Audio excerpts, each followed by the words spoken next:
Do you ever feel like your homemade salads taste like you're eating weeds? Well, this salad might just change your mind. Hello friends, this is Heather the Fed Up Foodie, and this asparagus salad with egg and prosciutto is quick, easy, and absolutely luxurious tasting. Part of what makes the salad work so well is that it has the creaminess of the eggs, saltiness of the prosciutto, and the tanginess of the lemon Dijon dressing. Also, the asparagus is perfectly tender and yet slightly crisp and is loaded with flavor. This salad is a gorgeous side dish for spring holidays and get-togethers, and my favorite way to enjoy it is during the summer months. That is because all the ingredients can be made in advance and then the assembly only takes 5 minutes.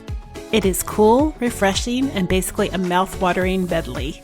What's even better is that you can change up the prosciutto for smoked salmon or juicy dry rib chicken breasts. Avocados taste amazing on this salad, as do nuts, a sprinkling of cheese such as feta, Havarti, or blue cheese.